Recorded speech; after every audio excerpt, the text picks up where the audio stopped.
We have arrived to the series finale here with the Chicago White Sox franchise on MLB The Show 25. By the end of the episode, all of our favorite players from the series will be old and retired. Of course, MLB The Show 26 is in just a couple of weeks. I've got some really fun things in the works. I can't reveal them just yet, but soon enough you guys will find out. In the meantime, we are going to start the process of deciding which team I will be using for MLB The Show 26 in the Discord server over the next day or two. I'll be announcing the finalists for the series, and we'll be kicking off the voting process. And within the next week or so, we will have the final vote on the YouTube community page. We're coming off our World Series victory in the last episode, wrapping up the 2031 season, and today we will go as far as we need to go to conclude the stories of all of these players. We needed 6 games to beat the Cubs. It was a dominant Game 6. We won 11-0. Schmidt, Caro, Ramos, Bimo all homered with a great outing on the mound from Spencer Schwellenbach to lead the way. It's been a long, hard journey to get here. We started off as the worst team in baseball, and now we're the best. From episode 1 to now, the 30th ranked team to, I believe, the number 1 ranked team in the sport, and obviously the World Series champions. We've got a big offseason, though, upcoming. Cam Smith, Brian Ramos, Justin Crawford, all free agents. And throughout this sim, we'll get to see how guys like Kyle Teel continue to progress. Teel has obviously had 2 outstanding postseason runs. He's one of the all-time greatest postseason players in the history of the sport. Only 3 players in Major League history have had a postseason run with 9 homers, and he has 2 of them. We'll get to continue Edgar Caro's career. He's coming off a down regular season, but was awesome in the postseason. What about Shane Schmidt? He's only 20 years old. Imagine some of the numbers he's going to put up. Will Ezra Valenzuela continue to perform in the rotation? And what will the rotation look like? Drew Thorpe is a free agent this year. Luis Medina is a free agent next year. At some point, Ezra is going to be off the books. Noah Schultz's deal will be up. So this team could look very different quickly. This is not necessarily some young roster, and I wouldn't be surprised if within the next handful of years it will change a lot. So the plan is I'm going to let the CPU take control of pretty much everything. I will offer certain players contract extensions to keep guys around. The guy like Kyle Teel, for instance, he's got to be a White Sox lifer. If Shane Schmidt continues to develop, which I think he's got the ceiling to be the best player on the team, we're going to try to keep him around as long as possible. But otherwise, drafting, free agency, all that stuff, we're going to leave to the game. Barney Wagner's another guy I can't wait to see develop. In his 2 full big league seasons, he has a WAR above 4. We passed on Antoine Sonnenberg to draft him, and so far Sonnenberg does look a little better. We will follow his career as well, along with some of the notable players on other teams. But as I mentioned, pretty much everything is going to be on auto. I am keeping trades on manual. I don't want the game to do anything stupid, trading Kyle Teel for a bunch of prospects for no reason. So that'll stay on manual, but everything else will be on automatic. This roster may look very different in about 3 minutes. With Cam Smith, whose deal is up. With Justin Crawford's contract off the books. Brian Ramos, who's been here his whole career. He's a free agent. We want to keep this team as good as long as possible, and I am trusting the CPU to hopefully do a pretty good job. We'll start with year 1 of retirement. In terms of some of the notable names from this series, the ace in year 1 was Jonathan Cannon, who we had for 3 seasons. He pretty much pitched 2 seasons worth of games with us after 2027. Never pitched in the big leagues again. Carlos Estevez we had in 2029. That was the year we made and lost the World Series to the Phillies. He was really good that 1 year, bounced around in Washington and St. Louis after that. 2-time All-Star, very solid career. Aaron Nola was never with us, but he had a crazy career renaissance in his 30s with the Phillies, and a big reason why they were one of the prominent teams of the 2020s. He had some crazy playoff runs. He went 10 years from his first All-Star game to his second, and now he's a fun, immaculate grid answer with his 1 year with the Giants. Dylan Cease, of course, was traded a year before this series started, but that trade netted us guys like Drew Thorpe and Jairo Iriarte from San Diego. Charles LeBlanc was on our roster for a few years. He didn't play well, and he didn't play after us, but he's here. Manny Machado makes the Hall of Fame. Who knows? Maybe we'll get to see him in a Padres franchise next year. Since I have no idea who the team is going to be yet, I guess I'll hint at teams that could be finalists. I don't know. Usually we're far enough with the long-term sim where I do know. Like last year when I did the Giants one, I think I was pretty sure I was going to pick the White Sox, so I could leave a subtle hint or two during the final episode, but I can't really do that here because I don't know who I'm picking. Anyway, in terms of the list of free agents, Cam Smith is a guy who I'm going to prioritize. He's been such a key piece for us over the last couple of years. I'm going to let the game do what it wants with everybody else, but Cam Smith feels like a guy we cannot lose. They're already being aggressive and going after a few pretty talented players at the top of the free agency class. As we simulate into the future, Cam Smith, I had to give him a 7-year extension instead of 6, but he says yes. That's a big deal, though. I'm excited that he's back. We're going to have him through most of his 30s. That's a big deal, but we're already spending a lot of money on this roster. Whoa, the game gives us Leonidas De Vries, 6 years for $145. Now, that's interesting because I feel like he's been kind of disappointing with the Padres. I would not have given him all that money, personally. Jace Young back to the Cubs. Travis Bazzana back to the Rangers, so we're still going to have to see him in the AL. Aiden Miller returns to the Phillies, and the Marlins claim Will Bednar off of waivers. Justin Crawford ends up in Minnesota, so he will stay in our division for the next 6 years. Drew Thorpe, who's been with the White Sox his whole career, is headed to Arizona with the Diamondbacks. Brian Ramos also stays in our division. He is joining the dark side. 6 years for about $90 million. I would have been happy to pay him that. I think he's better than Leo DeVries, who we just gave double the amount of money to. George Soriano, meanwhile, joins the Rangers, one of our American League rivals. Daniel Schneemann is still in free agency, so I tried to bring him back. 1 year, $11.5 million is what it will take. So here we are, Season 8 and the first season of the long-term sim. We are going to make a switch, though. I'm worried about the game not playing Kyle Teal and Edgar Caro, so I'm going to move Kyle Teal to the outfield. That way, Caro can stay at catcher. Shane Schmidt can stay at first. Kyle Teal, I think, is one of our best defensive players, but Edgar Caro's not that much worse behind the plate. And this way, Shane Schmidt can stay at first base. He doesn't have to play elsewhere. The pitching looks pretty similar. We made a couple additions in the bullpen. Will Vest, Josh Winkowski, and Tristan Beck. 93 and 69, the number 1 seed in the American League. 3 AL Central teams ended up making the playoffs, but we had another really good season. We finished with the best record in the AL. Only the Padres with 97 wins ended up doing better. In terms of notable performers, 40 home runs for Shane Schmidt. That's very exciting to see. Randy Arozarena taking a little bit of the dip. Kyle Teal, a little worse, but still very good. 8 home runs for Edgar. He didn't even get hurt. Yikes, that is not a very good year. And he was disappointing last year, too. Leo DeVries, meanwhile, I was really impressed with. 5.3 WAR. He was excellent in his first season with us. That's a very good sign. Ezra Valenzuela, whoa, he had a great season. Him and Noah Schultz. Nearly a 5 WAR for Ezra. He made the All-Star team, as did Noah Schultz. So the top of the rotation is looking awfully nice. As for the bullpen, Johnny Brito was really good. Efrain Daniel, our first-round pick last year, he's been called up. And then we do have a couple guys hurt. Brendan Donovan's here now. Luis Medina did not have a very good year, so maybe it's a good thing he's hurt. Waldo did. Wow, what a year for Oswaldo Escobedo. 3 WAR, hit nearly 300, OPS nearly at 900. Best year of Waldo's career, but like last year in the playoffs, he's injured. So we've got the Royals in the ALDS, a team we've played against in the postseason before. We win the first game 1-0. What a showing from Ezra. We win in 4. Another shutout for Ezra. He's a guy who has historically struggled in the postseason, but he was awesome in the 2 games here. I mean, look at the home run rate. It's gotten so much better from when he began as a starter to now. Ezra with 6 more scoreless against the Mariners in game 1 of the ALCS. We're tied at 2. Ezra, 6 more scoreless. That's 4 postseason starts. He hasn't allowed a run in any of them. And sure enough, he's on the bump in game 7, which we lose. 2-0. It's hard to blame Ezra, who went into the 7th inning, again, scoreless. He only let up 1 run. In the postseason, he went 31 innings in a row without allowing a single run. Yet the offense let us down. Kyle Teal only hit 1 homer. He only hit 225. For being one of the best postseason players ever, that's sort of disappointing.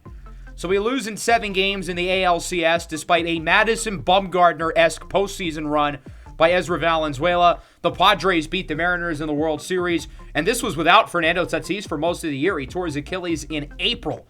They signed Dalton Rushing in free agency. He was their best player. In terms of the retirements, Yoan Moncada is an interesting one. He was with the White Sox for a while. He was their big-time prospect almost a decade ago at this point. Time flies. But his lack of development along with the rest of that roster is a big reason why they were so bad going into the series. Remember when we had Kyle Schwarber for half of Season 2? That was fun. Traded him to the Mets. He won the MVP that year.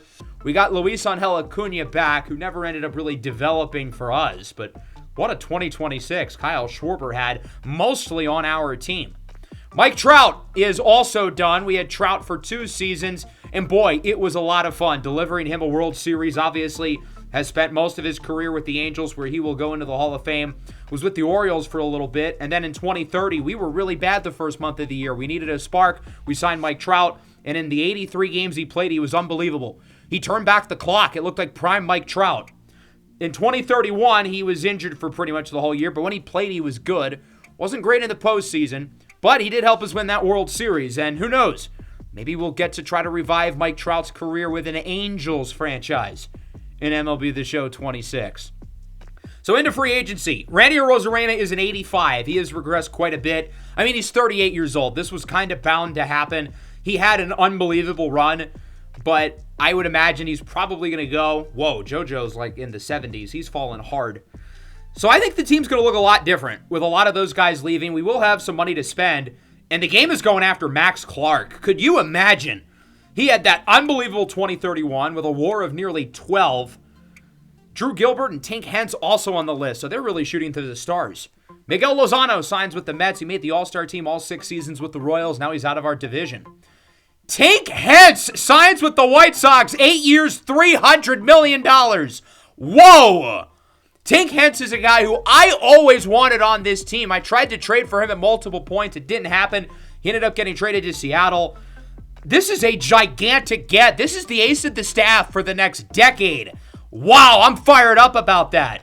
Future White Sox legend Munetaka Murakami, who we know very well from the Giants series, ends up in San Diego. Replacing him in New York will be Samuel Bassai. Oh my God, we signed Max Clark! What? 12 years, $365 for the best player in baseball, who we are poaching from our arch rival. What in the world is happening? Since when was Jerry Reinsdorf willing to spend all this money? Holy cow. That's crazy. And that's a bargain, at least in terms of his average annual value. I thought he was going to get $40 million a year. What? I promise you this is all the CPU's doing. The only moves I've made today was extending Cam Smith and moving Kyle Teal to the outfield. Everything else has been the CPU. Randy Arozarena signs with the Angels. We don't really need him anymore now that we have Max Clark. He will have to suffer in LA with our good pal Dane Myers. Luis Medina will be joining the other LA team. He'll be the number 2 behind Jose Carmona, the former generational pitching prospect, and he will be ahead of both Paul Skeens and Shohei Ohtani in the Dodgers rotation. Johnny Brito, meanwhile, ends up with the Phillies. He had a phenomenal 2032 for us and was great in the postseason in 2031. He ends up with a Phillies team that is certainly still looking to compete. Tristan Beck, who was on our team last year, also signs with the Phils. So I'm pretty darn excited about this season. We add the best position player in the sport to our lineup, and we add, I would say, at minimum, a top 5 starting pitcher to the rotation. Not to mention, we also signed Sandy Alcantara for 3 years. I think that's a pretty bad move because he's 37. He's going to regress during that contract a lot. We had Justin Steele as well for 1 year. I like that move a little bit more. But we spent $750 million on new players. That is unheard of for this team. How are we going to afford our regular guys, though? Kyle Teal's a free agent at the end of the year. And other guys we've got to pay soon, too. So we're having a great year so far at the All-Star break. Our new free agent signings look pretty good. Max Clark, the MVP frontrunner. Tink Hence is the Cy Young frontrunner. We didn't look at the awards last year, but Antoine Sonnenberg won his first of probably multiple MVPs with Toronto, 7.5 WAR, something light. Brian Bayo won the Cy Young, while in the National League, it was Aiden Miller who leads again, and William Rivero, who also leads once again. So we have to extend Kyle Teal, obviously. He's not going anywhere. He wants a lot of money, and I think it's fair to say he has earned it. 5 years, 145. He says yes. We're still going to have a number of guys to pay in the future. Ezra only has 2 years. Schultz only has 2 years. I think Shane Schmidt only has 2 years. So we're going to have to get to those guys at some point, but we'll cross that bridge a little later. 103-59. This is a goddamn super team. The Royals also make the playoffs as well with 91 wins. The Astros get 97. They're the number 2 seed. The Phillies with 97 wins. They lead the way in the NL. The Rockies win the NL West. Noah Schultz wins the Cy Young, and Max Clark wins his second MVP. Sean Rose comes in second. Good for him. We really wanted to draft him all those years ago. But wow, I cannot believe we had this monster on our team, 8.5 WAR. Noah Schultz wins the Cy Young. How about that? What a start today for Schultz, an all-star last year, the Cy Young this year. Jarrett Jones wins it in the NL, while Aiden Miller wins his second MVP, beating out Charlie Condon with the Rockies. Barney Wagner, 23 homers. He had a really good year. 6 WAR, only 1 error. He was never supposed to be a good defender. He just kind of is. Shane Schmidt, meanwhile, a lot of the same. He hasn't really developed into that elite hitter I was hoping for. He's still very good, but I kind of expected more. Cam Smith played really well. Braden Montgomery had a very nice year. Leo DeVries was really good again. So far, he has been well worth the money. And then the rotation is amazing. Ezra, Hentz, and Schultz as the top 3 is crazy. Although Sandy's only a 72. That was a really bad signing. Justin Steele, meanwhile, is hurt, as is Brendan Donovan. But otherwise, we're pretty healthy going into the playoffs. And we've got the Royals again in the first round.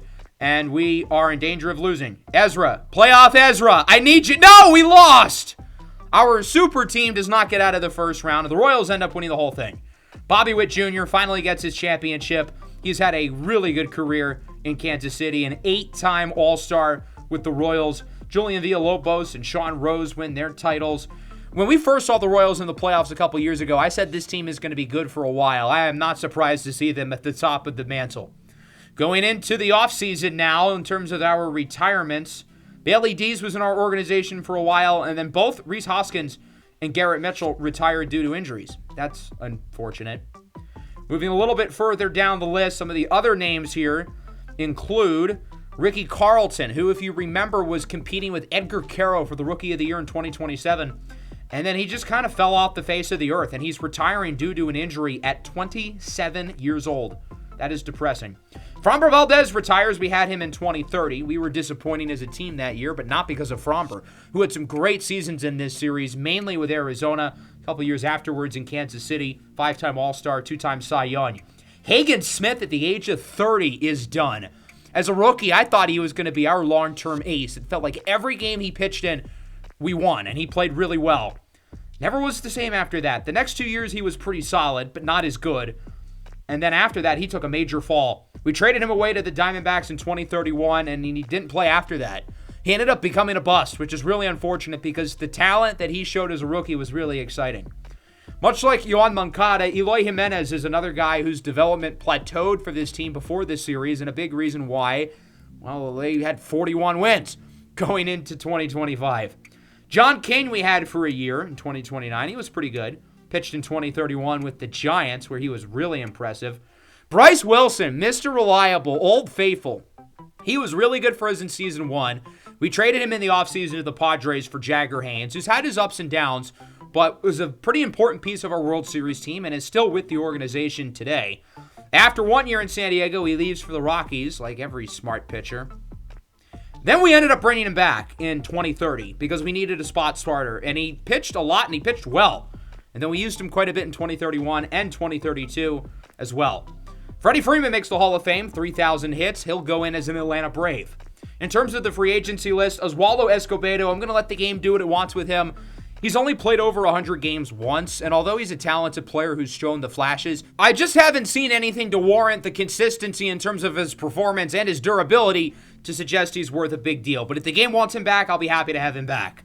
In terms of this year's free agency class, it's a little bit weaker than some of the other classes we've seen, like last year's loaded group, but still a lot of talent. Daniel Pierre, 8 years, $300 million. The Twins are taking a gamble. He is talented and broke out young, but the last couple of years he hasn't been great. He's dealt with some injuries. Mark Rosas also joins our division. The Astros replace him with David Marin. That's a good get. Charlie Condon nearly won the MVP. He is now with the defending champion Royals. Anderson Blackburn, $350 million.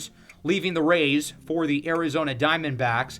Zaire Hope, $338 million with the Dodgers, while Waldo ends up with the Philadelphia Phillies.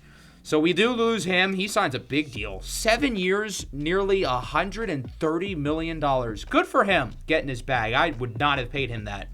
A lot of free agents for us this year, and we're currently in the red. That's alarming. But again, we'll worry about that when we get there. For now, we still have pretty much the same super team for the most part from last year, minus not having Oswaldo Escobedo. The lineup is the best in the league. The rotation, a little questionable in the back. The bullpen, though, does look really good, and the high-end starters are fantastic. 60-40, we're in second in the division. We've recently called up top prospect Odell Herring, who threw 7 shutty in his debut. Really good start for him. A lot of guys are free agents, and a lot of guys who I want to make it a point to keep. Shane Schmidt does not want a long-term deal. He wants something short, and he wants to cash out later. So I don't think we really have a choice. 2 years, he accepts.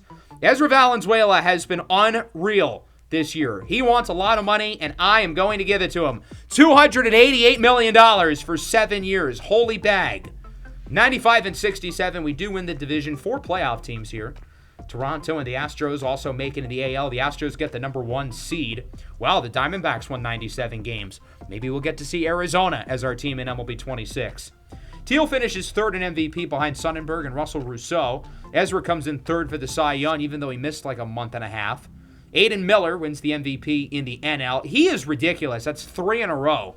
Beats out Cyrus Prigioni, the former generational prospect.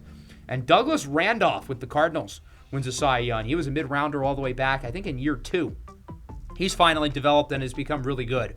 Leo DeVries had a wild season. We're halfway through his contract, and he has been awesome for us. Not a great year for either Tink Hence or Noah Schultz, though. The pitching seems to be the Achilles heel of this team, while the offense seems to be really good. Max Clark tore a finger ligament. He had a really good year, but he's regressing a little bit. That is alarming. Hopefully that does not continue. The Royals again in the ALDS, and we lose in 4. Unfortunate. The Astros beat the Reds in the World Series. Maybe we'll get to bang some trash cans with the Astros in MLB The Show 26. With the retirement list for 2034, Paul Skeens tore his rotator cuff and is done as a 68 overall 32-year-old. He was dominant for the first 5 or 6 years of his career. He was a 6-time All-Star, but as high as he peaked, he fell even quicker. Dean Kramer, we had him for a little bit in year 4. That was the first time we really bought at the trade deadline, and he was pretty good for those couple of months. Penn Murphy, one of the original White Sox, who we had to let go of because, well, the wheel didn't let us bring him back. He also had some injury issues for a while towards the end of his career. Dane Myers, all aboard the Dane trade. We had him in 2030. Shohei Ohtani is done. What a career for Showtime at 40 and a 67 overall. He can still swing the bat a little bit now, though. Inole, there's a Paredes inside my city, yeah. He was one of our Rule 5 selections. We had him for 3 years. And then the last 2 years with the Royals, he was kind of a machine. I don't know how his WAR was only .1 over those 2 years. Emmanuel Rivera, another guy who was here during the dog days. And right when we started to get good, we got rid of him. Spencer Schwellenbach, we had for 3 years. He pitched awesome in the clinching World Series game for us in 2031. Lenyn Sosa, of all the bad players we had early in this series, he was probably the worst one. He was horrible. Nearly -2 WAR in like 50 games as Jose Ramirez makes the Hall of Fame. 2034 free agency. Noah Schultz, I know he had a down year. I'd like to make it a priority to bring him back. Braden Montgomery and Jagger Haynes also free agents. It's a really good free agency class. Antoine Sonnenberg tops the list. This is a loaded group. Holy moly. James Parnell, 360 with the Cubs. Sean Rose to the Rockies. I love that fit. Him at Coors. That's going to be awesome. Julian Villalobos leaves the Royals. Kansas City is collapsing. I love that. $500 million for Antoine Sonnenberg. He is an angel. That's the type of deal I thought Max Clark was going to get. The Blue Jays will replace him with Jakob Caffrey, while the Red Sox sign Alberto Villanueva, one of the top pitchers, for $190 million. Richard Marte with the Padres. That's honestly kind of cheap for him. While Rico Santos returns to the Diamondbacks, the Mets get Cy Cook to top their rotation, and David Santos signs with the Giants. Noah Schultz did not end up re-signing with us, but he will still be pitching in Chicago. He signs with the Ops. 5 years, $26 million a year with the Cubs. That's kind of a lot for a guy who wasn't very good last year.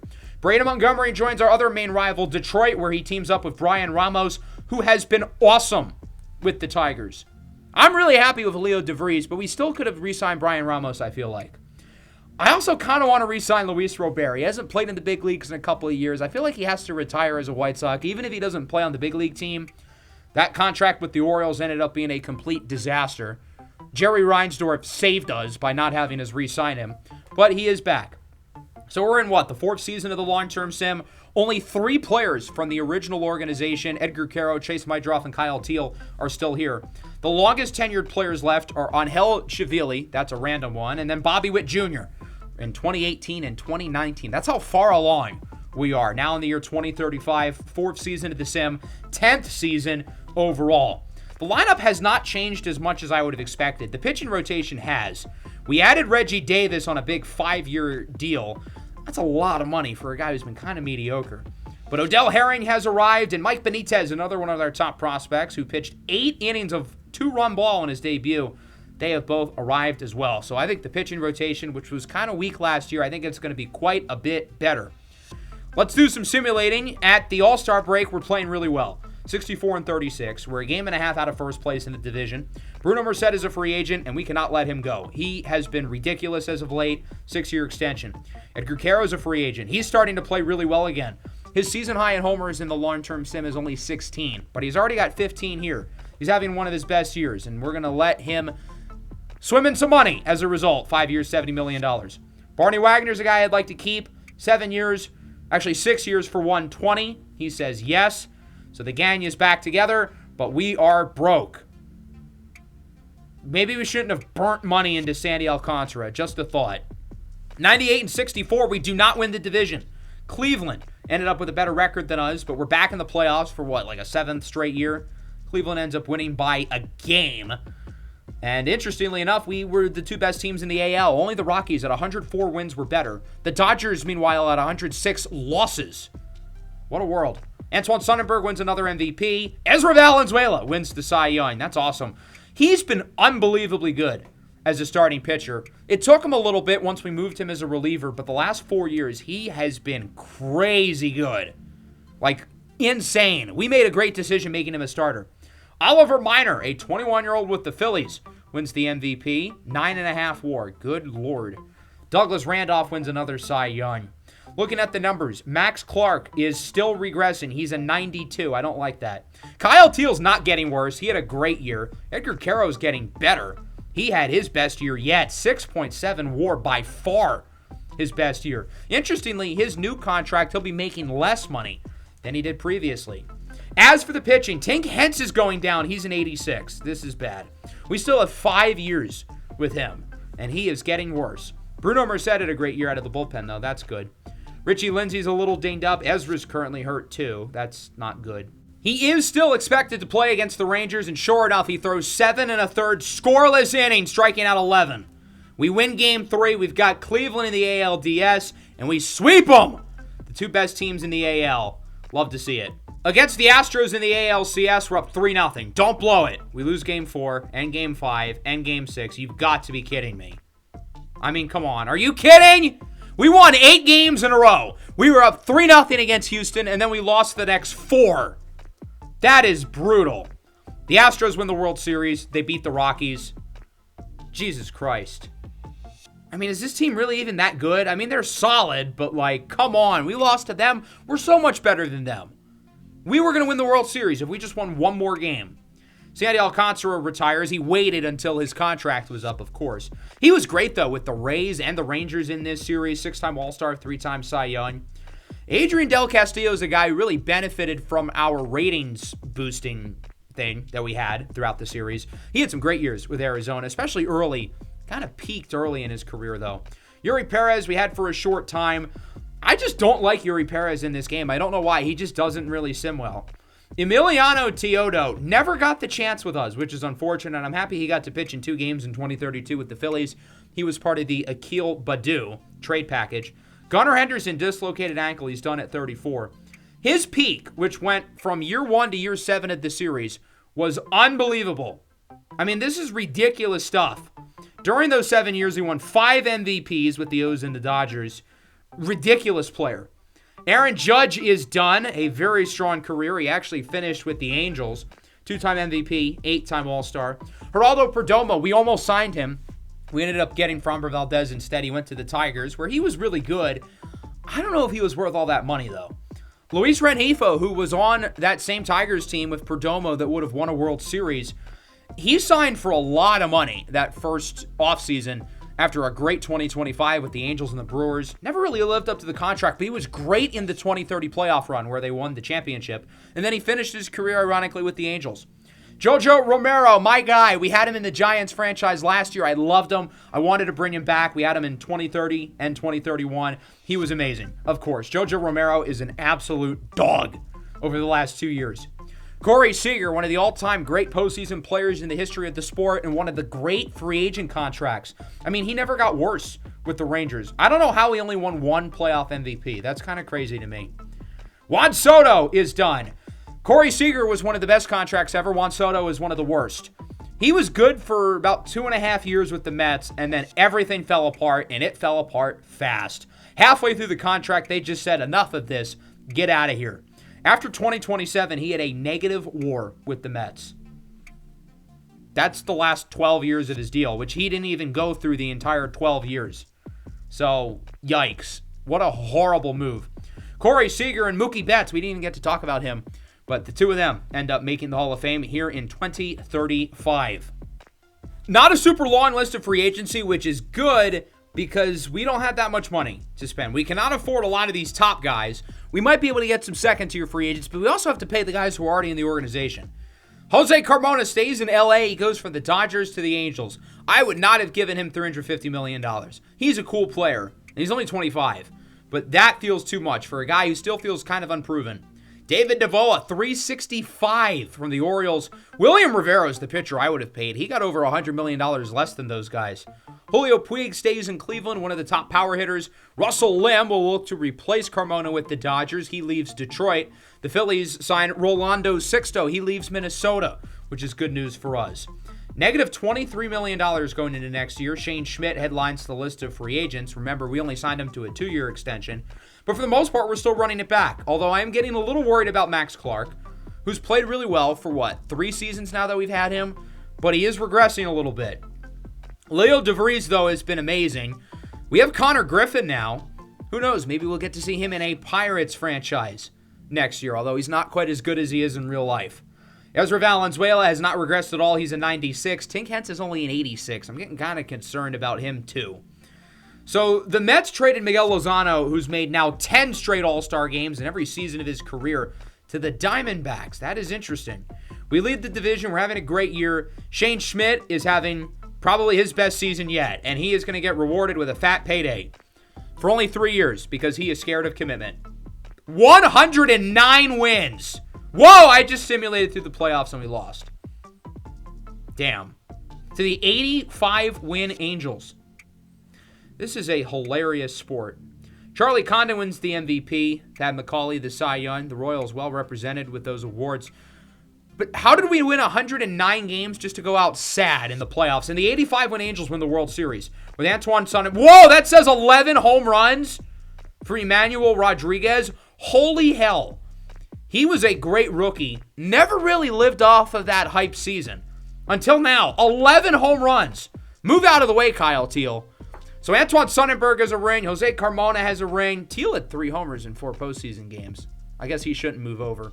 Russell Russo now has a ring.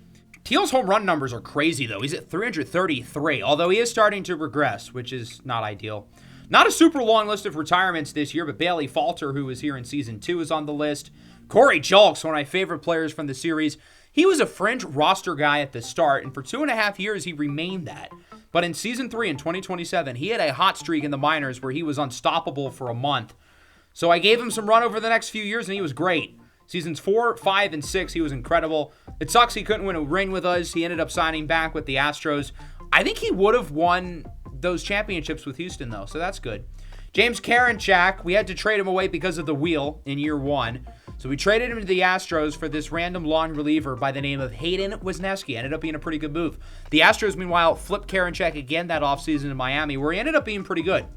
Ketel Marte, we had him for a year. He retires, bounced around towards the end of his career, but a very, very good player who's done at 43. Only a 3-time All-Star. That's kind of crazy.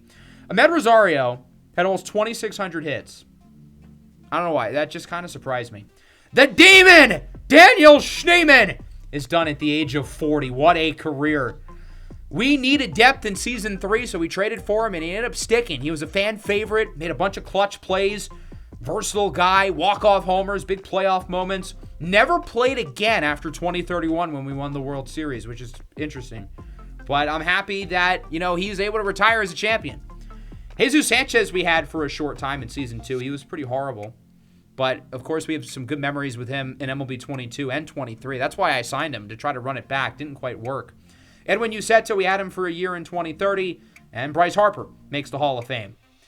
So we didn't get to look at the stats because I simulated through the playoffs. But Max Clark is an 86. The next 8 years are going to be very long. He's still playing really well, but it feels like it's only a matter of time until that is going to dip.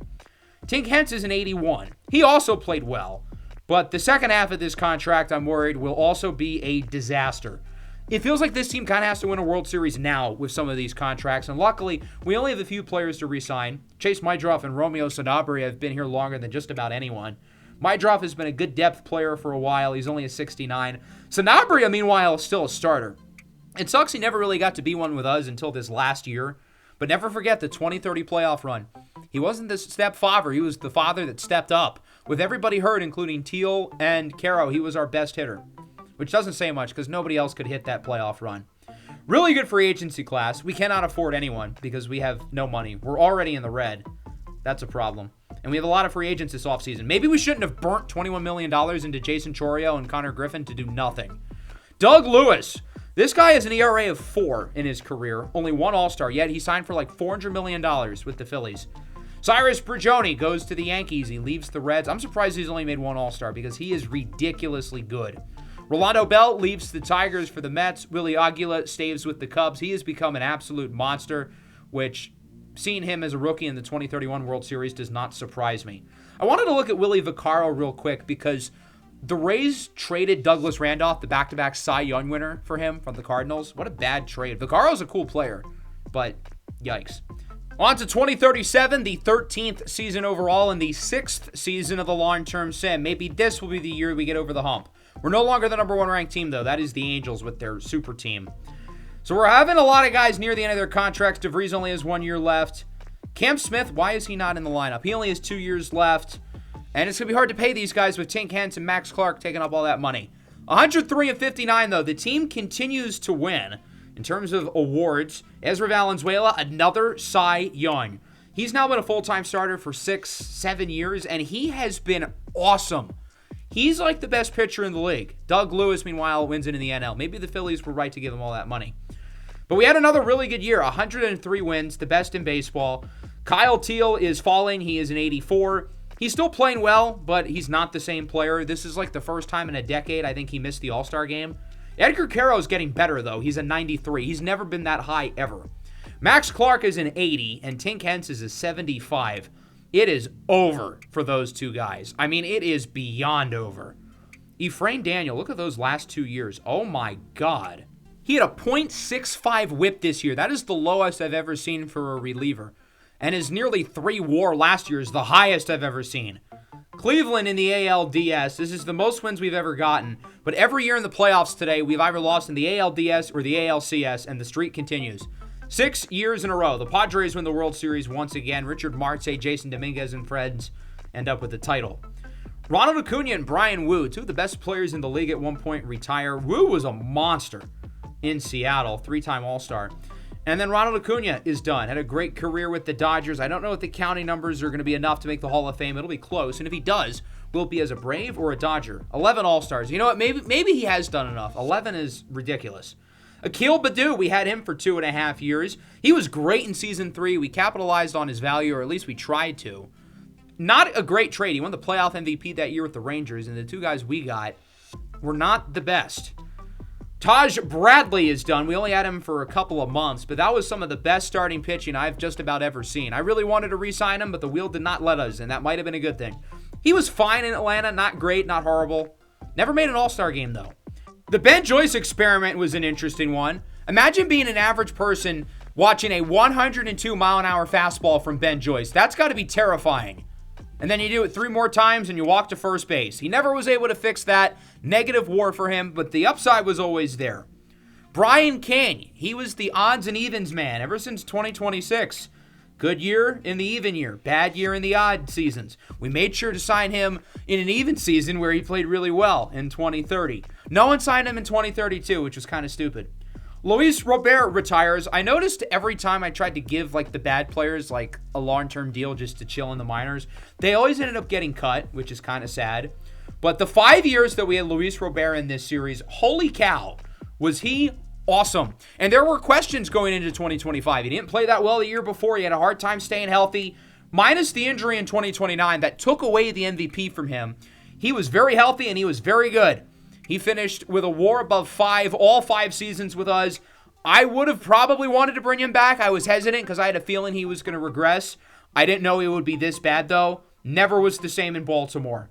His best seasons were very clearly the 5 years in the series with us. 4-time All-Star, made it 3 times in the series. Would have made it in 2029 had he not gotten hurt. Claudio Rubio is done. I feel like every time he played for us, he played well. Never really got a chance after 2032. Tarek Skubal had a great year with Detroit. He was well worth the contract extension. He regressed after that with San Diego, but never did with Detroit. Chris Ilitch, take notes. That can be you. Please fork up the money. Ronald Acuna does make the Hall of Fame. I guess 11 All-Stars. That'll do that. So we're here in the 2037 offseason. Leo DeVries and Richie Lindsay are both free agents. DeVries' 6-year deal is up, and he was worth every penny. I was hesitant about this signing. I was wrong. He was awesome. I don't see how we're going to be able to afford to bring him back, though. Richie Lindsay, same deal. He's a good player. I wouldn't say he's great. Made the All-Star team in 2035. 27 years old, though. He'll hopefully have a nice career. Also, Edward Cabrera is here. Nothing to do with the series other than the fact that he was terrible in 2026. But Cabrera's always stamped around here with his, 4 or 5 straight Cy Youngs in the Marlins series. So we're going to give him a long-term deal just because. And Luis Medina, who's found his way back here. He'll forever be stamped for that Game 7 performance in the ALCS against the Rangers. That was awesome. So we actually do have quite a bit of money to spend. I guess some of those guys being free agents like DeVries opened up some money. So we can spend quite a bit. We ended up using that money to bring back DeVries on another 6-year deal for $116. So less than we originally gave him. I don't think this will be a good signing because he's 31 years old, 12 years of MLB service. I know I was hesitant the first time and wrong, but I feel like it's going to backfire this time. Oliver Miner gets 500 M's from the Padres. Richie Lindsay, meanwhile, goes to San Diego. So he'll be playing for a really good team. 4 years, $80 million. So the roster is starting to look a little bit different. Every year it seems like 1 or 2 guys are leaving us, and the team has changed quite a lot, but still a lot of the core players have stuck around. We're only 53 and 47. We have begun to regress. Efrain Daniels not had a good year, which is exactly why we're going to re-sign him now. Buy low, kids. Kyle Teal, his rating is regressing. His play really isn't. We're going to give him a 2-year extension. He returns. We played a lot better, though, in the second half of the year, 91 and 71. We still get a first-round bye. And we're back in the playoffs for a 10th straight year with an MVP for Shane Schmidt, 44 homers. He finally had the elite season we were waiting for. Odell Herring nearly wins the Cy Young. Doug Lewis wins another Cy Young in the NL. So Schmidt was the anchor of the offense for us. Kyle Teal was good. Edgar is officially falling off. He was good for a while, though. Give him credit. Max Clark is a 75. That's disgusting. Ezra was awesome. Tink Hence isn't even here. He's not good enough to be on the big league roster. We've got the Red Sox in the first round. Whoa, what a start. We lose 14-1 after winning 10-0, but we do win in 5 games. Against Cleveland, we're up 3-0, and we don't blow it this time. We've got the Padres in the World Series. They won it last year. They added Richie Lindsay. They've got some injuries, though. No Sebastian Walcott, no Rodney Gonzalez. They're going to need a guy like Lindsay to step up. Armando Mendez is their Game 1 starter. Remember, we almost drafted him. The guy we picked over him, Ezra Valenzuela, who he will get to see in Game 1. And it goes to Ezra. Game 2, we lose. Game 3, we win. Game 4, we win. Ezra, shut the door. The White Sox win the World Series. It took us 7 years to get back here. But it's Ezra Valenzuela, again, who through the actual series was a really bad postseason player, but now he's a really good postseason player. He does not win the playoff MVP. Instead, it is Kyle Teal. All 3 times we made the World Series, he's the playoff MVP. And even though he's regressing, he still wins it. While Carlos Collado, who played in 1 World Series game, wins the World Series MVP. Ezra got robbed. I mean, this is a dominant postseason after a dominant year. Shout out Kyle Teal, though. He hit 2 more homers.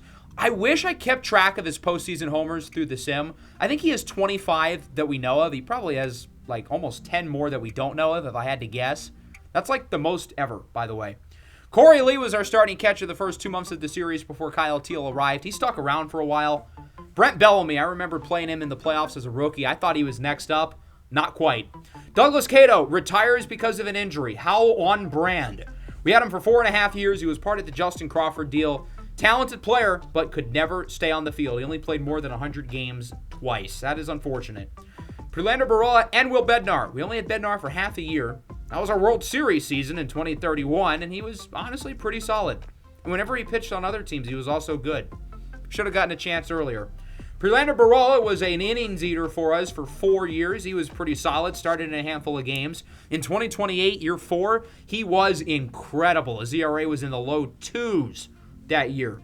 Dylan Coleman was our Rule 5 pick the year that we won the World Series in the first round. Remember, we got Justin Slayton in the second round, who was way better. Dylan Cruz retires. Kind of unfortunate with him because we gave up a lot to get him. Was okay his first year, got injured the second year, and then we traded him. It just did not work out. Jacob Gonzalez, one of our better prospects entering the series, did not have a long MLB career. He didn't play that long with us, but I remember his walk-off home run. I think as a rookie, it was against the A's. It might have been a grand slam. One of the coolest plays of the series. Cody Hosey retires. Speaking of Rule 5 picks, we drafted him in year 1, and he was great for 4 years. The problem is he was made of glass. He averaged 50 games a year in the 4 seasons we had him. And then after that, could not stay on the field. And it's weird because his durability rating, unlike Douglas Cato, was never bad. Dre Jamison was here for 15 games. He was pretty good in those 15. Luis Medina retires. We didn't have him long. In 2031, after we traded for him at the deadline, he didn't play much at the end of the regular season. He was hurt, but he was awesome in the playoffs. That Game 7 against the Rangers was amazing. Wasn't very good the following year. Bryce Miller, 5-time All-Star. We only had him for 1 year. Had I known it would have been a 1-year rental, I probably would not have given up all that we did to get him. He ended up signing with Atlanta because of the wheel, and he was low-key really good. I would have picked Taj Bradley over him. I would have been wrong. Of course, Atlanta ended up picking both of them. Tony Santillan was here for 4.5 years. Mr. High Leverage Man before we traded him to the Cubs and beat him in the World Series. Drew Thorpe, our opening year All-Star. He was awesome the first 4 seasons of the series, and right when our team started to be good is when he kind of got worse. Year 5, he was mediocre. Year 6, he was hurt. Year 7, he was better. Then was okay for a few years in the Diamondbacks, and that was it. Miguel Vargas was here in year 1. Never played again after that.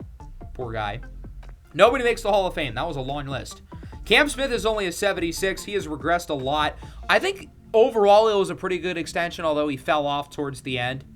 Now in free agency, a lot of really good players here. Russell Rousseau, Lawrence Pokey, Rod White. This is the guy we traded Dylan Cruz for. He is insane. We got fleeced in that deal. The Angels bring back Russell Rousseau. Whoa! We signed Lawrence Pokey, 9 years, $324 million.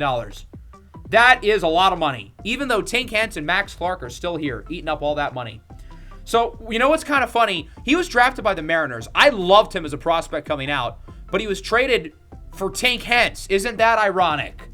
So he spent his entire career with the Cardinals, now ends up here. I'm excited about that signing, though. I think he's really good. Rod White ends up with the Pirates. Pittsburgh signed a bunch of guys this offseason. So we're in kind of a weird spot because we still have Max Clark, who's now in the second half of his contract, but we've added Lawrence Pokey, who's amazing. Cam Smith did not agree to our extension. He signs with the Royals, where he will compete with Brian Ramos for playing time. Isn't that kind of ironic? So in 2039, we are under 500, even with the addition of Pokey, who hasn't been that good so far. Time to re-sign Shane Schmidt. Now he wants a long-term deal, now that he's got his MVP, and we're able to agree. Odell Herring's a guy I think we have to bring back. I think he's really good. 6 years, $200 million. He says yes. We are completely broke. We still have 2 more years of Tink Hence and 6 more years of Max Clark, and these 2 guys aren't even in the majors anymore. 79 and 83 after making the World Series. Our 10-year playoff streak is over. That is unfortunate. Although Shane Schmidt wins the MVP over Antoine Sonnenberg, who is as good as advertised. Holy moly. But another MVP for Schmidt. Back-to-back years. He one-upped himself in the home run category from last year. The kid, Jose Carbona, wins the Cy Young for the Angels. Barney Wagner is beginning to regress at 32. Very good career, 3-time All-Star, but he is slowing down. Pokey was disappointing. He's going to have to be better. We are paying him a lot of money, $360 million. Kyle Teal is a 72. It is kind of over for him. He has fallen off the face of the earth. Ezra's play was not as good this year. His rating still has not regressed at all, though. He's still a 96. The Phillies beat the Astros in the World Series. Yes, we're free! Tin Cans got hurt and is retiring even with a year left on his deal. We are free. He was awesome at St. Louis. I wanted to trade for him so bad, but he just costed too much. Had a couple good seasons with us. Honestly, he never really was horrible, except for right at the end. Maybe I was too harsh. Eliezer Alfonso, World Series MVP. If you know, you know. Durangelo Sanchez, it's a shame he never really got an opportunity to switch pitcher. Dominic Canzone, we had him for a few years, and we kind of held him back, because right when he got traded, he was kind of nice. 27 home runs in his final year.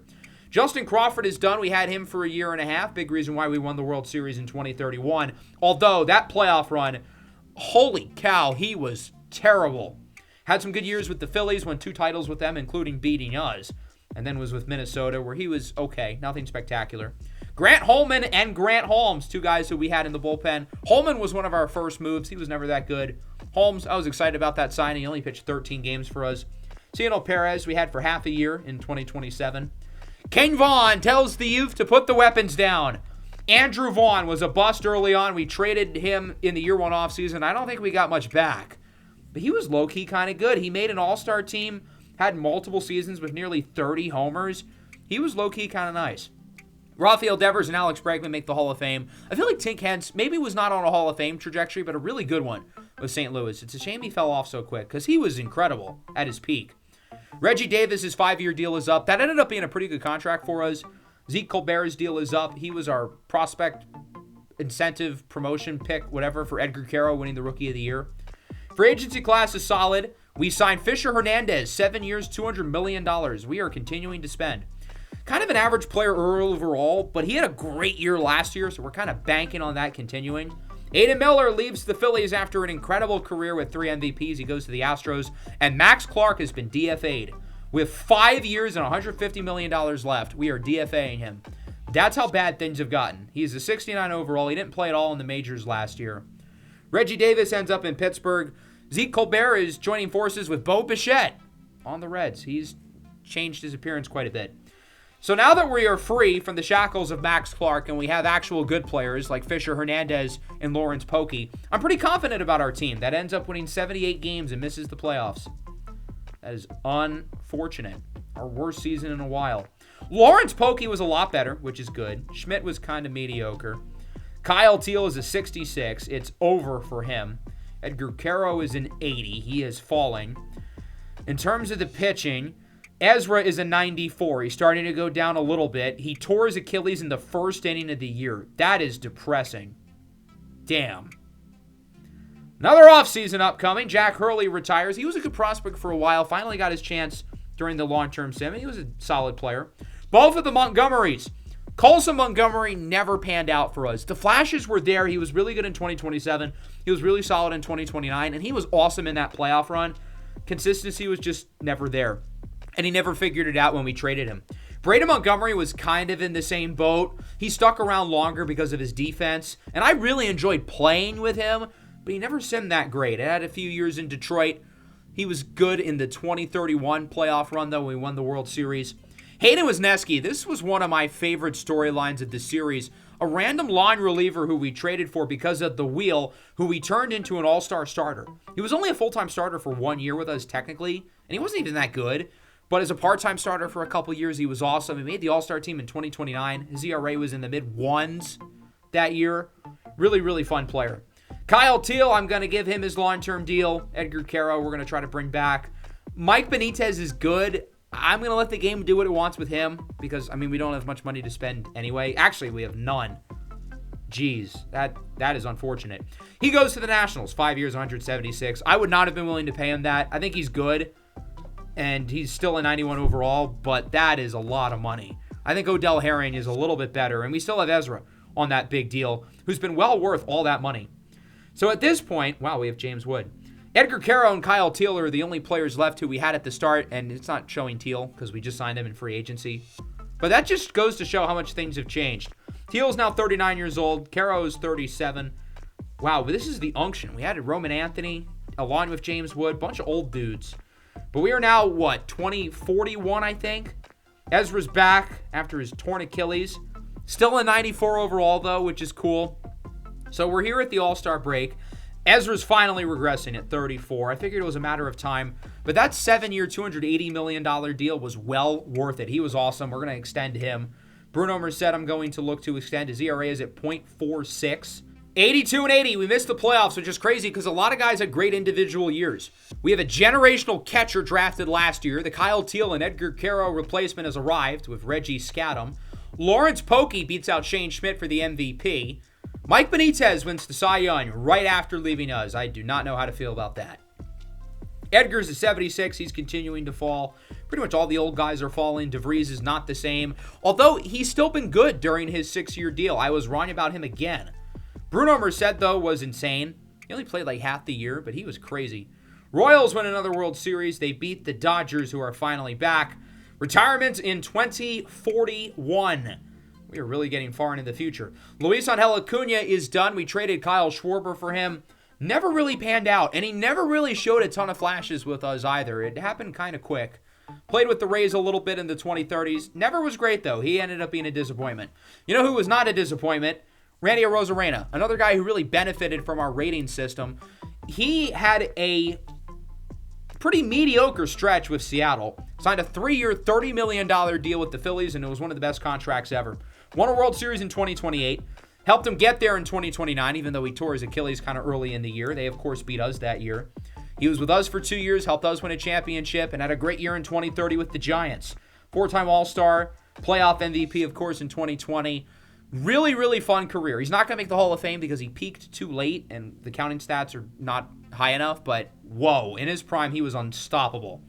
Johnny Brito, who ironically was part of the Juan Soto trade that sent Drew Thorpe and Jairo Iriarte to San Diego before we got them in the trade with Dylan Cease. He was good for a couple years.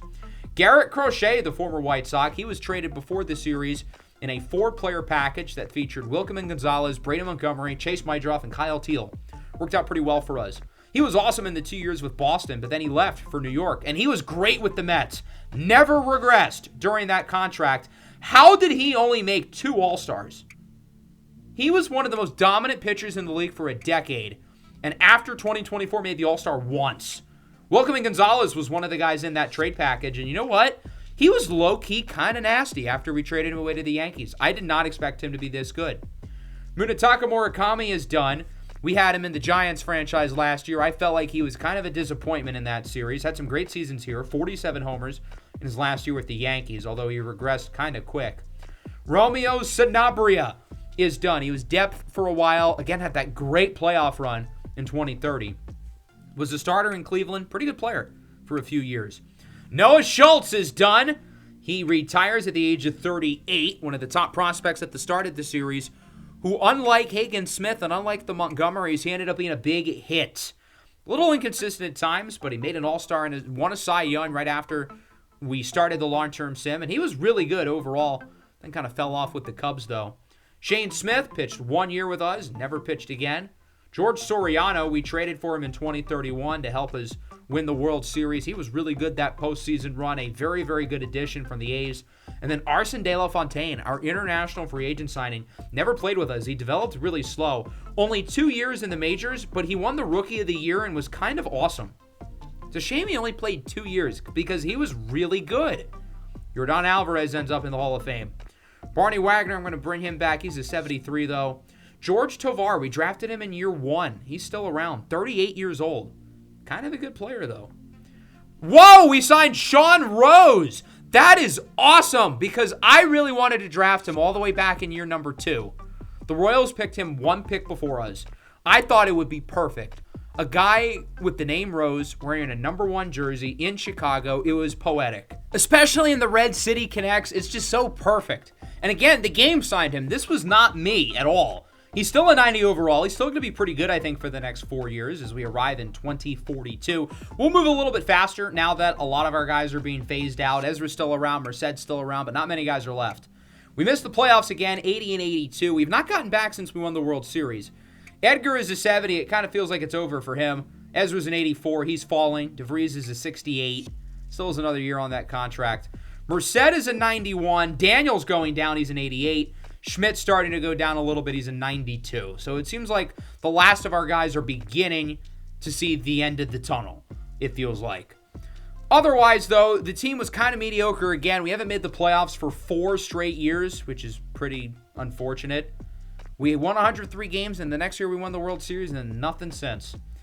Looking at the list of retirements, Travis Bazzana, the former number 1 overall pick, is done.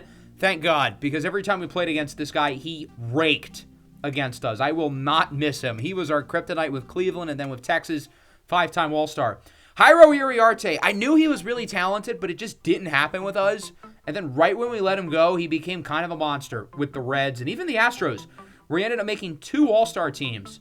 Really good player in the early 2030s. Yason Morabel retires. He was the other piece of the Akil Baddoo trade. Sucks that he never panned out. Fun skill set, good contact hitter, but just didn't really happen. Brian Ramos, at the age of 40, is done. Played for 3 teams, all in the AL Central. One of my favorite storylines of the series, we had him for all 7 years. It wasn't supposed to be that way, though. There were multiple points where I thought about trading him, but we stuck it out. He was awesome in 2031. He was great in the 6 years with Detroit. He had a 40 home run season. He was awesome for them. Then was with the Royals for a short time. Made the All-Star team and won a Silver Slugger in 2036 with the Tigers. A great career. As Vladimir Guerrero Jr., 3,000 hits, 500 homers, makes the Hall of Fame as a Dodger. We're going to try to re-sign Edgar Caro, going after a lot of the big fish in free agency, but we didn't really sign any of them. Caro is back, though. That's good. Now in the year 2043. We'll see how the team does this year. 87 and 75, but we still missed the playoffs. There were 3 teams ahead of us in our own division. Shane Schmidt wins his 3rd MVP, though. He feels like a Hall of Fame lock at this point. Yeah, 500 home runs. He has sealed himself really years ago at this point. 3 MVPs, only 3 All-Stars. Antoine Sonnenberg comes in 2nd. He's almost at 500 home runs himself. Another Cy Young for Mike Benitez is 2nd in the last 3 years. As we take a look at the team, Sean Rose is going down a little. Ezra's going down a lot. He is back in the bullpen now in the 70s. Really good year, though, for Refrain Daniel, who's made 10 All-Star games in 11 years. Merced's in 87. He's starting to go down as the A's win the World Series. Maybe we'll do that in an A's series in MLB 26. Oswaldo Escobedo, our very first draft pick, is done. Talented player who could never either stay healthy or stay consistent. And that ended up kind of sticking with the Phillies. He only played over 100 games twice. Never was an All-Star, never was great, but still talented. The guy we almost picked over him, Robbie Girard, also retires this cycle. And it's interesting because I always planned on drafting Girard that year. Waldo was never supposed to fall to number 10, but he did. We picked him. Very similar offensive careers, but Girard's WAR is nearly tripled because he played great defense in center field and was super fast. 2-time All-Star as well. So in hindsight, he ended up being better than Waldo. Abner Uribe is done. We had him for a year in 2030. Much like Ben Joyce, could never control the walks at all. No Hall of Famers. Not a super long list of free agents, although I do kind of want to keep Efrain Daniel. And obviously, I want to keep this baller. We added Steven Saito to the bullpen to replace Efrain Daniel. He left us, signing with Atlanta. So now even less familiar names are here, but we finally are back in the playoffs, 90 and 72. We haven't made the playoffs since our World Series year. Shane Schmidt, 2nd in MVP. His rating is really starting to regress quickly, but his play is not. He's still at 42 homers, and he's got a real shot for 600 in his career, which is dope. So we're finally back in the playoffs for the first time since our World Series, and we lose immediately. That is unfortunate. I think that's the first time we've ever lost in the wild card round. 2044 retirements. Okay, so this is kind of weird.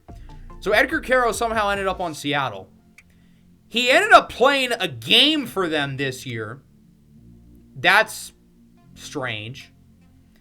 So he played 1,981 games in his big league career. 1,980 of them are with us. But he retires as a Mariner. It's interesting with Caro because he never made the All-Star team after his rookie year. He kind of peaked early.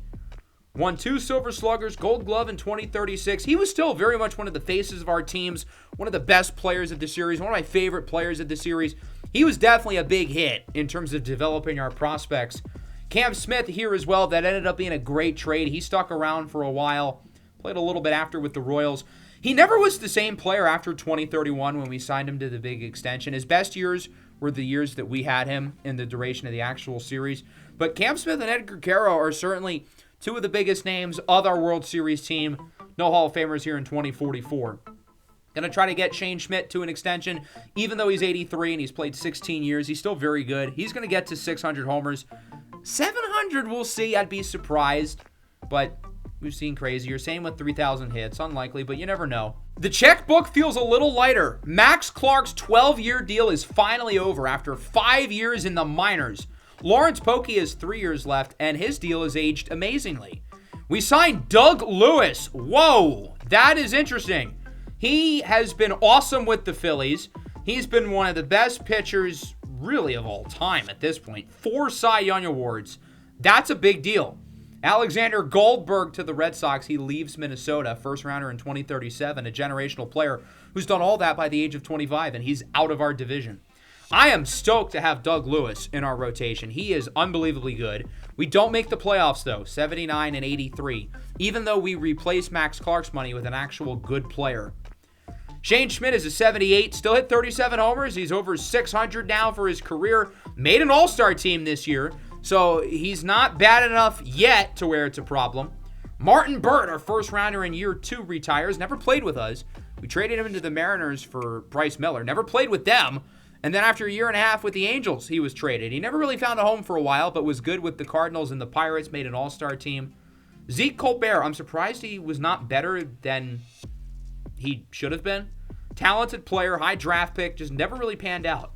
Thomas Daniel was the 2nd overall pick in the series, only after Tom Daniels, the 1st pick.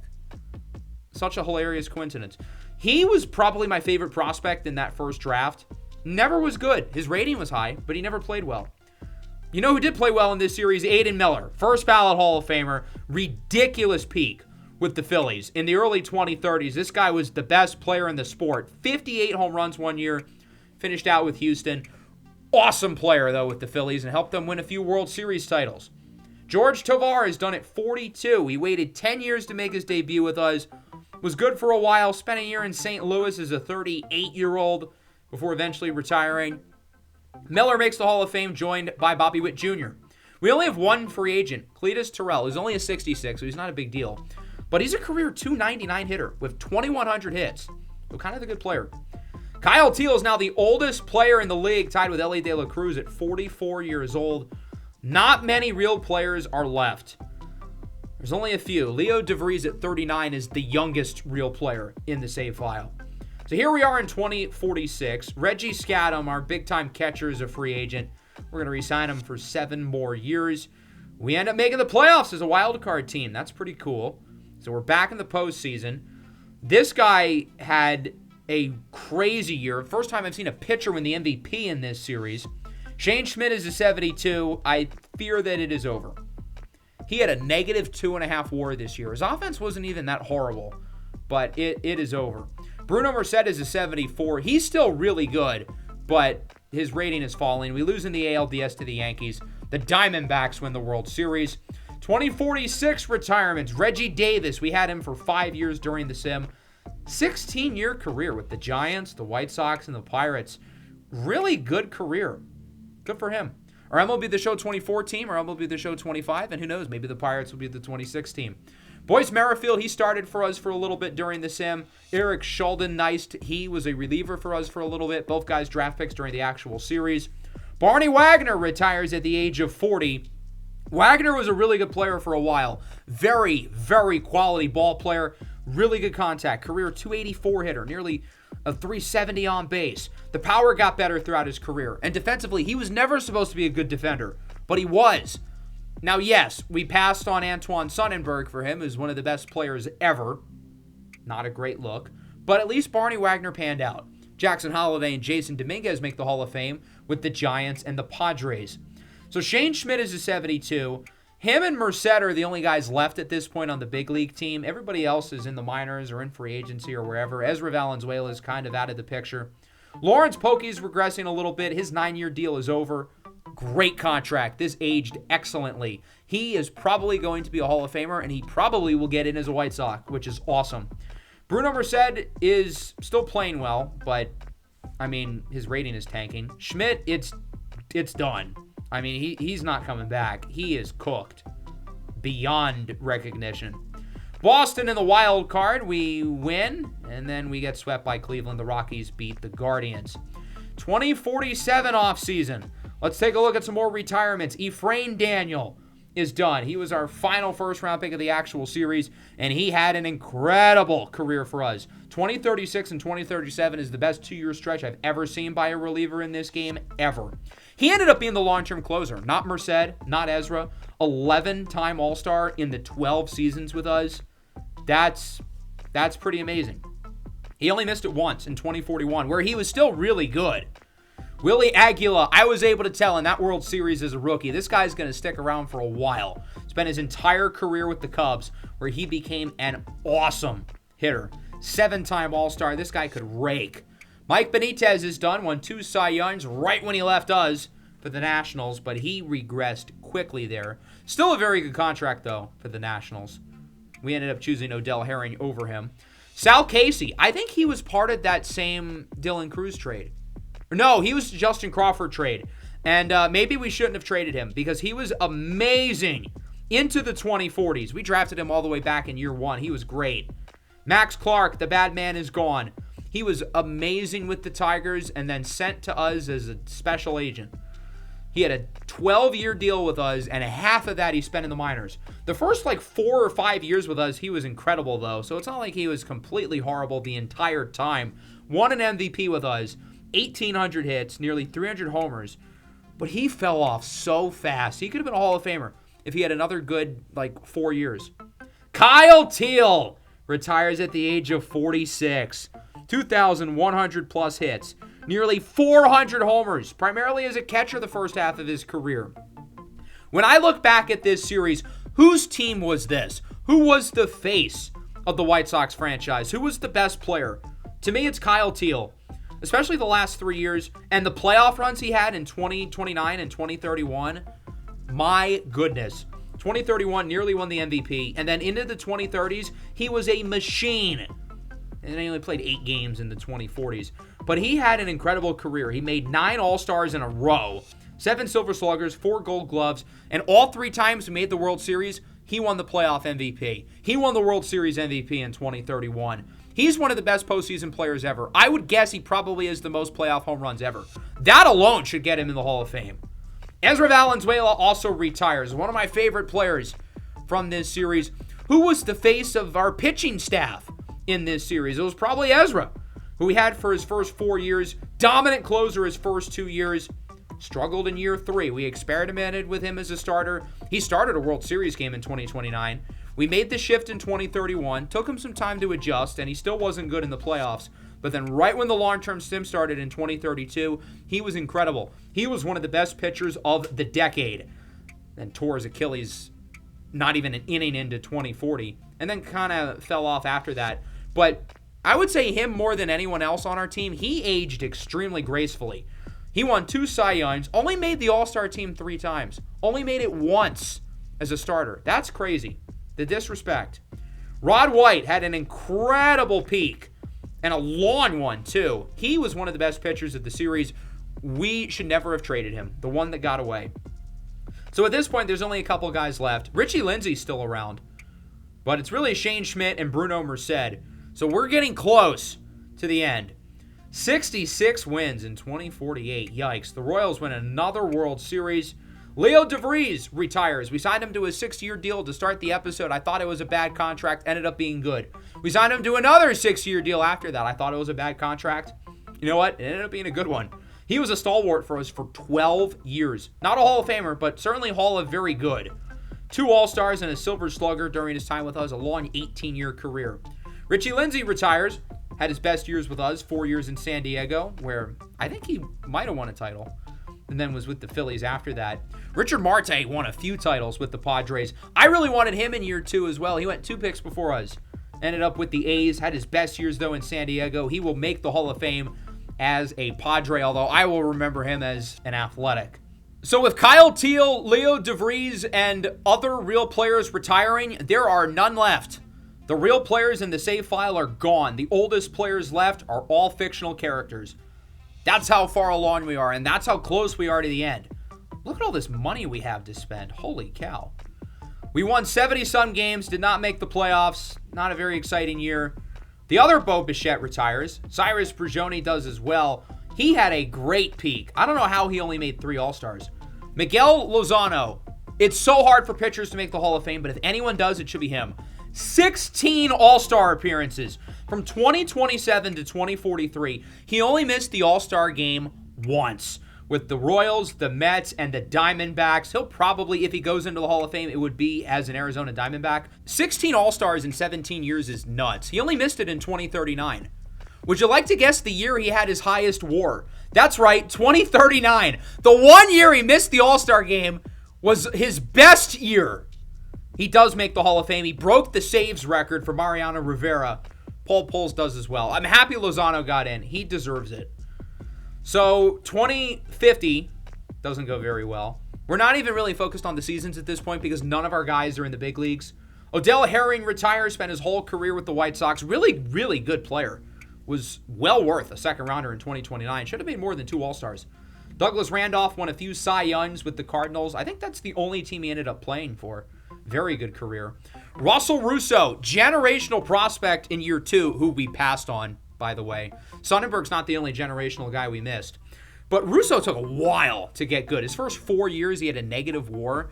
The Angels were patient. They re-signed him when his deal was up, and he rewarded them.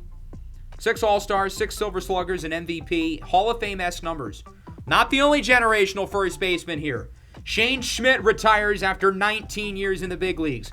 I don't think his peak was as good as Russo's, but he had more longevity.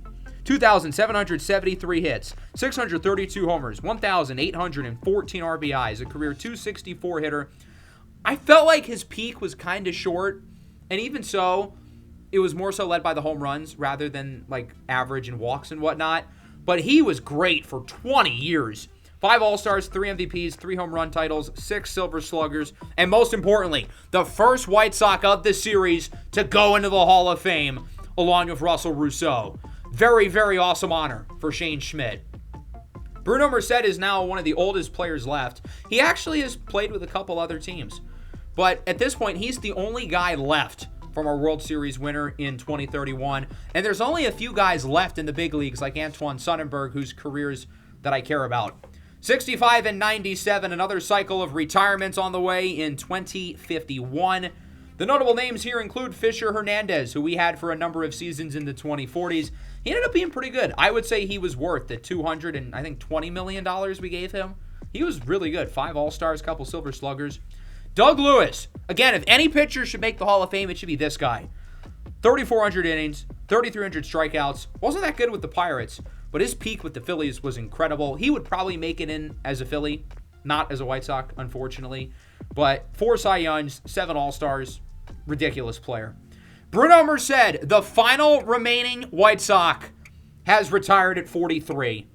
A really, really good reliever for a long time. Awesome rookie year. Was not very good his second year, which was our World Series season, although he was great in the playoffs. And unsurprisingly, that second season was not a sign of things to come. He was awesome. Had some years after with the Phillies and then the Mariners. 6 All-Stars, 1 reliever of the year. Really, really good career that Bruno Merced had. He was in the big leagues for 20 years. One of the longest of the series. Nori Ishii makes the Hall of Fame. So even though we're out of White Sox players, there are still some guys like Antoine Sonnenberg and Lawrence Pokey, whose careers I still want to wrap up. But otherwise, after those guys, we're pretty much done. The A's beat the Rockies in the 2052 World Series, as Antoine Sonnenberg calls it a career. The best player of the series who we could have drafted. I almost did, but passed on. Nearly 3,100 hits, nearly 600 homers, second all-time in doubles, amongst the highest amount of triples in the modern era. I mean, aside from the homers, he had nearly 1,000 non-homer extra base hits, which is nuts. Career 290 average, WAR over 100, the only player in the series to play most, if not, in his case, all of their careers during the series to have a WAR above 100. 14-time All-Star in a 15-year run. 12-time Silver Slugger, 5-time Hank Aaron, 2-time MVP. Makes the Hall of Fame as an Angel, but through this series, we'll certainly remember him as a Blue Jay. Lawrence Pokey is the last player left, and sure enough, in the 2053 offseason, Lawrence Pokey did retire. So we have officially made it to the end of the road. No more simulating after this season. Lawrence Pokey should make the Hall of Fame, and he should make it as a White Sox. Obviously, we didn't have him during the actual series, but still a White Sox legend in some way. Over 2,800 hits, nearly 400 homers, career 286 average. Had his best years, I think, in St. Louis, but was still awesome for nearly a decade with us. Originally drafted by the Mariners, I really wanted to pick him in the second round. He didn't fall to us. That was the Shane Schmidt draft, so it's not like we passed on him in the first round for someone bad. But if Schmidt was not on the board, I probably would have picked him. How is he not a Hall of Famer? There are guys with worse numbers who got in. That is stupid. But at this point, there's nobody left. Nigel Morris, I have no clue who that is. He's the oldest player here. A couple names I recognize. Leonardo Tapia won an MVP. Sutton Shartner, I remember him as a prospect because I liked his name.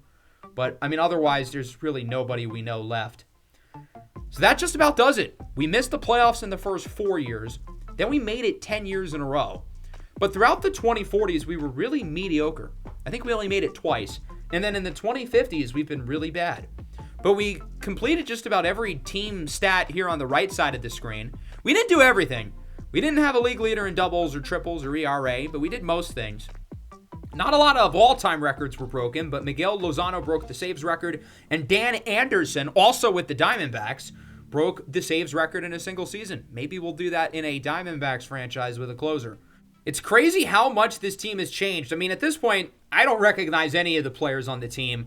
A whole lot different than our 2031 team who won the World Series with franchise legends like Kyle Teal, who's the face of the series, in my opinion, the GOAT of the series. Guys like Edgar Quero and Ezra Valenzuela, who really became the core of our roster. Really fun players, really fun storylines. This was definitely the most challenging MLB The Show rebuild I ever had, which I certainly knew that going in.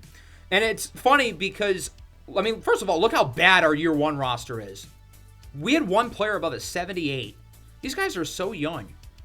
Drew Thorpe, when he made the All-Star team, Noah Schultz, Kyle Teal, and Edgar Quero in their young 20s as prospects. These guys are like 50 now. We went through 29 seasons overall, 7 in the series, 22 in the long-term sim. But with that, we can officially put a bow on the Chicago White Sox franchise. It's been an amazing run. I'm really happy I picked the White Sox. If not for the vote, I would not have picked them. I mentioned this in the Discord server, but through like the team selection process, the Rays were my number one choice for MLB The Show 25, but I got swayed in the vote, and I'm happy I did because it was a really fun journey with the White Sox. It was certainly a different kind of series. We brought the wheel in. I'm really happy that I used the wheel. I think that was really fun for the seasons that we had it. It certainly added another challenge and another element of utilizing a team that acts like a small market team with poor ownership. But MLB The Show 26 is just on the horizon. Within 2.5 weeks, within the next probably 48 hours, I'm going to reveal the 10 finalists for the team selection. And then we will start the voting process in the Discord. We will narrow that list to probably about 3 or 4. And then within the next week, the official poll will be put up on the YouTube community tab, which will help me decide the team that we use. Just because they get the highest amount of votes doesn't mean I'll choose them. If it's a blowout like the White Sox this year, I mean, that would certainly help, but we'll see what happens. As I mentioned right at the start of the video, I've got some really fun stuff in the works for MLB The Show 26. It's going to be our best MLB The Show cycle yet. I cannot wait to tell you guys more things that have been going on behind the scenes over the last couple of weeks. It's going to be awesome. For the final time, though, in the Chicago White Sox franchise here in MLB The Show 25, I hope you all enjoyed. Make sure to hit the like button, subscribe to the channel if you are new. Peace out, and go Sox.